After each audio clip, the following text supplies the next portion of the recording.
Lastly, we have Mr. Darrell Sabbs. For decades, Darrell Sabbs has served the communities of Southwest Georgia through hard work and determination driven by the shared belief that service is the rent we pay for living. Mr. Sabbs currently serves as Community Benefits Coordinator for Phoebe Putney Memorial Hospital in Albany, Georgia. His work with the hospital includes identifying ways to impact community health with particular focus on the underserved. He works closely with the hospital's Network of Trust, a national award-winning in-school interactive outreach program for pregnant teens and parenting teens in rural Southwest Georgia. He also serves on the Albany State University School of Social Work and is a consultant to the Morehouse School of Medicine and the Morehouse Research Institute. Mr. Sabbs. Thank you. Good morning.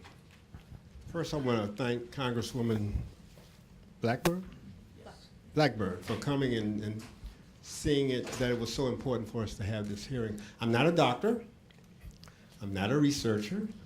So I'm going to talk just good, plain old common sense around this issue, which I'm sure Bernie here will appreciate, prostate cancer survivor. The population profiles are very clear. The evidence that we're hearing from our doctors is so amazing for me, one who's sort of in the weeds and boots on the ground on this issue. It's very clear, the new diagnostic opportunities. So we're talking about opportunities, guys. We're talking about not using a broad brush. Now, I'm not a conspiracy theorist, and I do believe that the panel had good intent, okay? But I do think that there needs to be a more broader view of the conclusions, therefore the recommendations. I know science is important, but I don't want to see a battle between science and the casualties be what I'm experiencing in communities.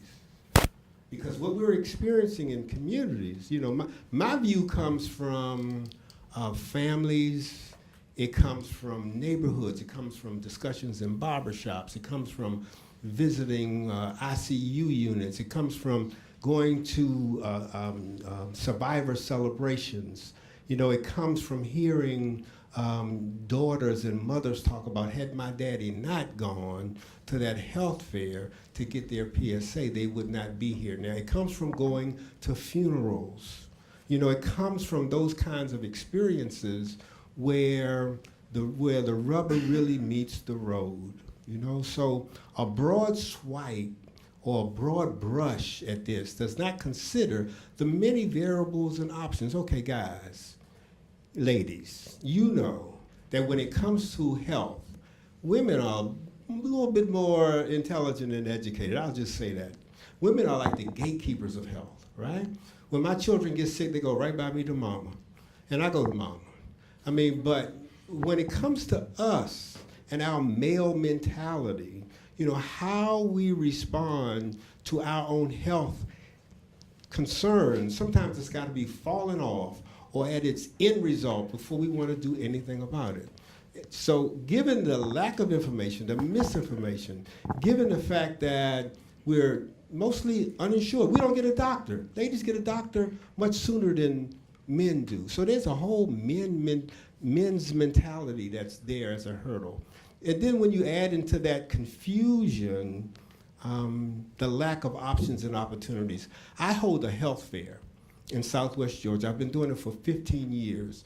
As soon as these recommendations came in place, my attendance went from 400 to 200 right away.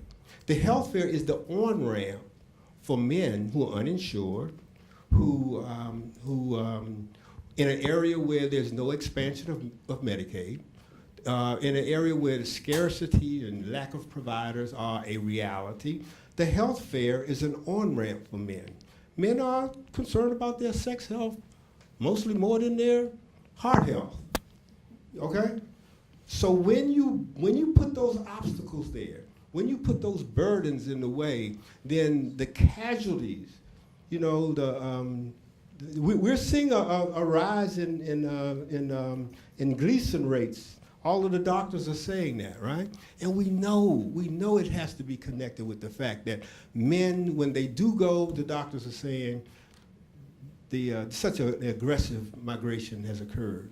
So we know that that's a surrogate for possibly higher death rates. Now, we don't have the science, it's not conclusive, we haven't studied this long enough, but we do know that we studied the problems, but we haven't really looked at the benefits. What are the benefits? I want to know if there's an opportunity for me to detect whether or not there's an element of cancer in me.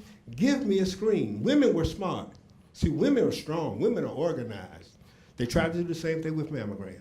Women said no and pushed back. There's a very strong advocacy. Men lack that advocacy. You know, we lack that voice. And I think because and the funny thing about it, the policymakers are all men, mostly. So I don't understand why we're even having such a strong problem in understanding the importance of us being open, us allowing as much objectivity, and us allowing options, because one size does not fit all. Thank you.